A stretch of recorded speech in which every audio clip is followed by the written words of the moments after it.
হাদি ভাই যে ভারতীয় আধিপত্যবাদ বিরোধী যে তার অবস্থান, সেই অবস্থান এবং তার যে কর্মকাণ্ড, সেই কর্মকাণ্ডকে আমরা ভবিষ্যতে এগিয়ে নিয়ে যাব। আমাদের জীবন যতদিন আছে, আমাদের শরীরে এক বিন্দু রক্ত থাকা পর্যন্ত আমরা এই ভারতীয় আধিপত্যবাদ বিরোধী যে লড়াই আমাদেরকে শিখিয়ে গেছে, এবং কালচারাল যে লড়াই, আপনারা জানেন যে বাংলাদেশের কালচারকে একটি মহল তারা কুক্ষিগত করে রেখেছে। তো 5ই আগস্ট বিপ্লবের পরে হাদি ভাই এটা অনুধাবন করেছিল যে যে আমাদের আপামর বাঙালির যে কালচার, যে সংস্কৃতি, সেখানে ভারতীয় যে কালচার, সেই কালচার এখানে একীভূত হয়েছে।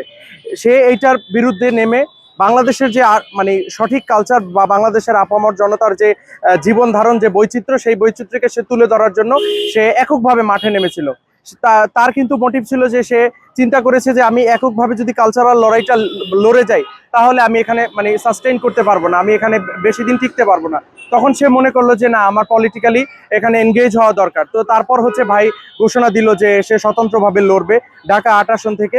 এবং তারপর থেকে আপনারা জানেন, আমরা বারবার মানে আমাদের কনসার্ন ছিল যে ভাই আপনি একটু নিরাপত্তা বজায় রাখুন। এবং আপনি জানেন যে হাদি ভাইয়ের গুলি লাগার আগ পর্যন্ত 2 দিন আগেও সে একটা পোস্ট দিয়ে বলেছিল যে ভারতীয় বিভিন্ন নাম্বার থেকে তাকে বারবার হুমকি দেওয়া হচ্ছে, জানের হুমকি দেওয়া হচ্ছে।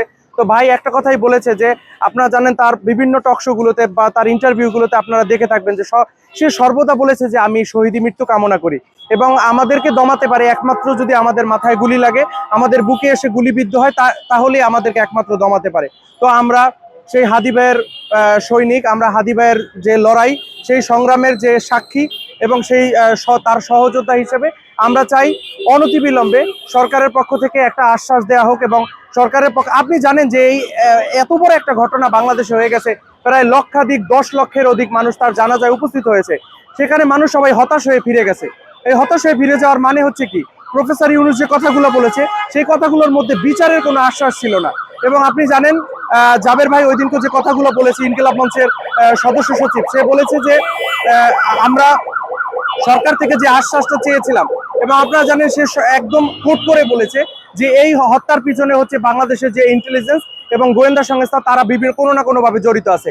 আপনি দেখেন একটা স্যাবোটেজ করার মাধ্যমে একবার বলে যে আসামি দেশের বাইরে পালিয়ে গেছে, অথবা কেউ কেউ বলার চেষ্টা করছে যে আসামি দেশের মধ্যেই আছে, কিন্তু প্রকৃতপক্ষে আসামি যে কোথায় আছে, এটা সরকারের যে ঊর্ধ্বতন কর্মকর্তারা বা ইন্টেলিজেন্স বিভিন্ন গোয়েন্দা সংস্থা, তারা এখন পর্যন্ত খুঁজে বের করতে পারে নাই। এই ব্যর্থতার দায় কার?